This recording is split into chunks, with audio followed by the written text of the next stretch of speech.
अरे वही लोग न हैं जो गाय को गांव में जाकर के माता बताते हैं और गो निर्यात करने वाले कंपनी से 2.5 लाख करोड़ चंदा भी लेकर के चुनाव लड़ते हैं। ये बहुत हुआ मंदिर मस्जिद की बात। लोगों को रोजी चाहिए, भोजन चाहिए, कपड़ा चाहिए, आवास चाहिए, बच्चों के लिए अच्छी शिक्षा चाहिए।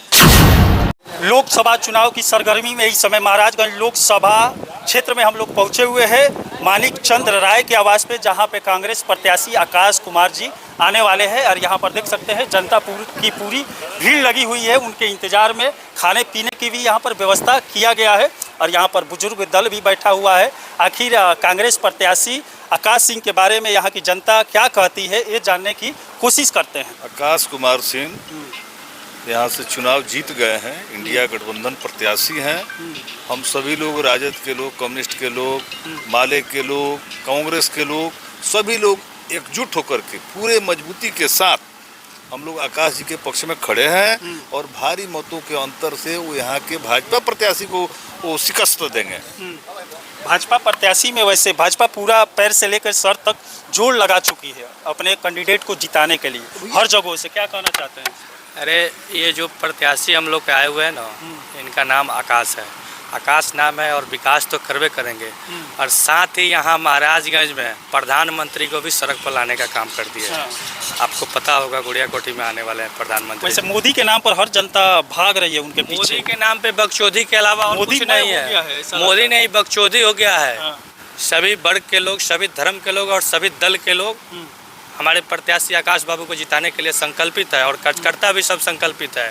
और ये महाराजगंज की धरती लोकसभा और जिस विधानसभा से हम आते हैं गुड़िया कोठी, वहाँ से माननीय पूर्व विधायक जी को भी 6 टर्म तक विधायक बनाने का काम किया। वैसे भी महाराजगंज और लोकसभा में भी पड़ता है गुड़िया कोठी, वो भी सदन में भेजने का आकाश बाबू का काम करेंगे। तो मोदी तो चिल्ला रहे हैं 400 पार लाना है, 400 पार लाना है, तो इससे कैसे हो सकता है? वो मोदी जी 400 पार वाली सीट नहीं है, वो आपका डीजल पेट्रोल का दाम 400 पार होने वाला है और इंडिया गठबंधन 300 पार होने वाला है। डीजल पेट्रोल कितना भी महंगा हो जाए लेकिन मोदी को लाना है, ऐसा लोग बोल रहे हैं, क्योंकि वो सनातन से जुड़े हैं। ऐसा लोग बोल रहे हैं, भारत को बचा रहे हैं, भारत की संस्कृति को बचा रहे हैं। अभी राम मंदिर बनवाए हैं, इसको लेकर भी जनता उनके पीछे दौड़ रही है। अरे हमें सनातन से थोड़े विरोध है, हम भी हिंदू है, हम भी पूजा पाठ करते हैं, हम भी राम को मानने वाले लोग हैं। ये राम के नाम पे ये दुकान चलने वाला उनका नहीं ना है। हम लोग राम के नाम पे अपना जो आस्था है वो है अंदर, बाकी हम लोग रोजगार के नाम पे काम करें, इसके लिए बेहतर रहेगा। तो ये सब एथी वाली बातें हैं। महागठबंधन क्या रोजगार देगी आने के बाद? बिल्कुल देगी। आप पढ़िए कांग्रेस इंडिया गठबंधन के मैनिफेस्टो में बोल रहे हैं कि 15 अगस्त को जैसे देश को 15 अगस्त 1947 में देश को आज़ादी मिला था, वैसे ही 15 अगस्त को, ये आने वाला 15 अगस्त अगर सरकार बनती है तो युवाओं को रोजगार, बेरोजगारी से आज़ादी मिलेगी। अच्छा, चुनाव में हर मोदी भी मंच पर चढ़कर वादा करते हैं इतना नौकरियां देंगे, ये करेंगे, वो करेंगे। राहुल गांधी भी वादा करते हैं, इंडिया की टीम भी वादा कर रही है, तो क्या वादा पूरे करेंगे? अरे भाई, हम भी तो पढ़े लिखे हैं, हम सभी पार्टी का मैनिफेस्टो देखे, उसमें भाजपा के मैनिफेस्टो में तो कहीं रोजगार का जिक्र नहीं है। और पूरे दल के जितने लोग हैं उन सभी लोगों में मैनिफेस्टो में रोजगार का, रोजी रोजगार और महंगाई का, गैस का, बिजली का सब जिक्र किया। उनके मैनिफेस्टो में तो कोई जिक्र नहीं है रोजगार का। नीतीश जी कहते थे तेजस्वी को कि तुम 10 लाख नौकरी कहाँ से लाओगे, पेमेंट कहाँ से दोगे, तुम अपने बाप के घर से लाओगे। ये माननीय मुख्यमंत्री बिहार नीतीश कुमार का कहना था। लेकिन तेजस्वी जी ने बहुत बड़ा एक लक्ष्मण रेखा खींचा बेरोजगारों के सवाल पर। रोजगार तो उन्होंने 5 लाख दिलाया बिहार की धरती पर, उसका श्रेय ये आपको तेजस्वी को जाता है। और जनता को विश्वास है कि नीतीश के हटा करके और तेजस्वी की सरकार जब बनेगी तो निहायत रूप यहाँ लोगों को, नौजवानों को बेरोजगारी से निजात मिलेगा, उनको रोजगार प्राप्त होगा। हर डिपार्टमेंट में जो खाली पद हैं उसको भरे जाएंगे, ये ध्रुव सत्य बात है। अच्छा, महागठबंधन प्रत्याशी आकाश सिंह आपके क्षेत्र में पहले कुछ किए हैं कि विश्वास करके फिर से उनको सत्ता में लाएं?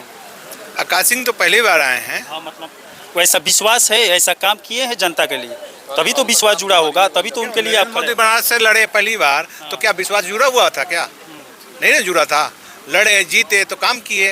आकाश सिंह भी वैसे ही करेंगे, लड़ेंगे, जीतेंगे, काम करेंगे। लोग बोल रहे हैं बाहरी है। कौन बाहरी है? नरेंद्र मोदी नहीं है, सूरत का है। और आगे उत्तर प्रदेश से लड़ रहा है तो नरेंद्र मोदी कहाँ का है? अच्छा, बड़ा बड़ा नेता इस समय चुनावी दंगल में बिहार में कूद चुका है।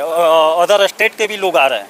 अभी सिवान में आए थे, असम के मुख्यमंत्री जी आए थे, हेमंत जी, वो भी जात पात लेकर ऐसा सब भाषण मंच पर चढ़कर बोल रहे हैं। ऐसा लग रहा है कि चुनाव के 2 दिन पहले हिंदू मुस्लिम करके सब इधर उधर कर देंगे। माननीय असम के मुख्यमंत्री जी का स्वागत है सिवान में। योगी जी भी आने वाले हैं। ऐसा लग रहा है योगी जी आएंगे तो माहौल ही बदल देगा। अरे योगी जी आ जाए चाहे मोदी जी आ जाए, सब पे तेजस्वी जी भारी है यहाँ, समझ रहे हैं ना।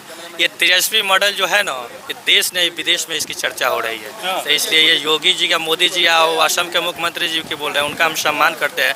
बाकी हम तो बोले असम के मुख्यमंत्री को छोड़िए ना, बिहार के मुख्यमंत्री को तो घुमाइए कम से कम। उसको अंडरग्राउंड काहे किए गए हैं भाजपा के द्वारा, ये हम पूछना चाहते हैं भाजपा के बड़े नेताओं से। उनको अंडरग्राउंड क्यों किया जा रहा है? उनको बुलाइए, उनको प्रचार में तो कराइए, अपना 17 वर्षों का विकास कार्य दिखाए। कहाँ आए थे? हमको तो अरे तेजस्वी जी का नकल करके बस पे उनको बैठाया गया। तेजस्वी जी का नकल करके उनको बस पे बैठाया गया। वो बस भी 2 दिन चले और तीसरा दिन से बंद पड़ा हुआ है। आखिर कारण क्या है भाई कि जो बिहार का मुखिया हो उनको अंडरग्राउंड कर दिया गया है? आखिर इस चुनाव में कारण क्या हो सकता है? ये तो सबसे बड़ा साजिश हो सकता है भाजपा को। महागठबंधन का महाराजगंज में विशेष करके, वैसे तो पूरे बिहार में ऐसा माहौल बन चुका है कि इस बार लगता है कि एनडीए गठबंधन का कहीं खाता भी नहीं खुलेगा।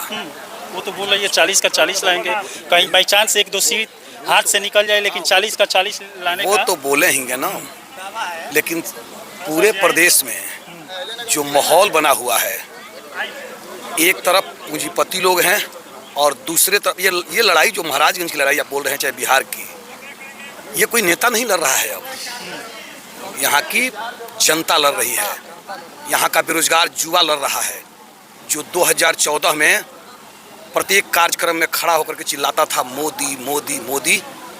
आज बोलते बोलते उसके शरीर का अब हड्डी बचा है, मांस उसका खत्म हो गया है।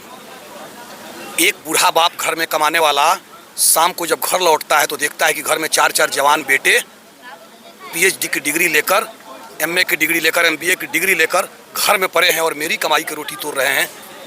तो उस समय दिग्भ्रमित हो जा रहा है। एक मजदूर पूरे दिन मजदूरी करके घर में 500 रुपया लाता है और बाजार को चलता है, 5 परिवार है तो सब्जी भी नहीं खरीद पाता है। 4 दिन की कमाई रोकता है तो जाकर के गैस का सिलेंडर भरवा कर लाता है। ये हालत है रोजी रोजगार और महंगाई की। देश की पूरी संपत्ति पर 22 पूंजीपतियों का अधिकार हो गया है। ऐसी परिस्थिति में ये जनता अब जाग चुकी है और यहाँ कोई जातिवाद धर्मवाद का कोई नारा। हम सुन रहे थे, आप लोगों से पूछ रहे थे तो हम कि जब आएंगे योगी जी आएंगे तो कोई, जब भूख लगती है ना उस परिस्थिति में कोई धर्मवाद जातिवाद दिखाई नहीं देता है। बहुत हुआ मंदिर मस्जिद की बात।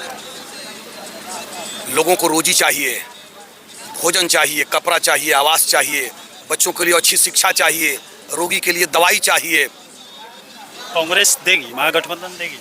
देखिए, कांग्रेस की सरकार जब थी लोगों में ये विश्वास तो है, गांव में आदमी घूम रहा है तो लोग ये बोलते हैं 70 सालों तक यही 70 साल की बात तो है कि 70 साल में डीजल और पेट्रोल को आते आते 50-55 रुपये 70 साल में रह गया, बढ़ते बढ़ते 74 रुपये तक गया और इधर 10 सालों में 35 रुपया बढ़ गया। गैस का दाम 450 रुपये तक ही रुका हुआ था और इस 5 सालों में क्या हुआ, 1200 रुपये चला गया दाम। मोदी जी है इकोनॉमी इस समय 5वें नंबर पर है, बोल रहे हैं कि 2-3 साल बाद, 3 साल बाद तीसरे नंबर पर लाएं। मोदी जी की बात को तो हम लोग अब जनता विश्वास करना ही छोड़ दी है। इसलिए कि आप सुनते होंगे, कभी कहते हैं कि हमने 30 वर्षों तक भिक्षा मांग कर खाई है, कभी कहते हैं कि 30 वर्षों तक पहाड़ के कंदरा में बैठकर तपस्या किए हैं, कभी कहते हैं कि 20 वर्षों तक चाय बेचे हैं। भाई आपकी उम्र कितनी हुई? आप 100 वर्ष का हिसाब दे रहे हो और कहाँ कहाँ कौन सा काम किए हो। और कभी 18 साल की उम्र में निकल गए, यहाँ से शिक्षा दीक्षा लेकर के आए। अच्छा, आप ही लोग बोलते हैं राजा का बेटा राजा नहीं बनेगा, जो काबिल होगा वही बनेगा।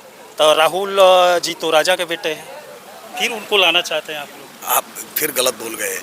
राहुल जी अगर राजा के बेटा होते तो आप देखें कि राहुल जी पैदल 4000 किलोमीटर की यात्रा किए। प्रथम चरण में पैर में छाले पड़ गए थे और आप देखते होंगे तस्वीर तो एक ही टी शर्ट में, वो टी शर्ट बदला नहीं, और तो रास्ते शायद में- डर था कि हमारा रास्ते कांग्रेस में- पार्टी डूब रहा है, तो भ्रमण किया जाए, बचाया जाए पार्टी। जो माहौल बनाए थे ना, झूठ का जो माहौल बना था, फरेब का जो माहौल बना था, उसमें आपका कहना भी सही है। लोग उस झूठ को सच मान करके और सही उसको चल दिए थे।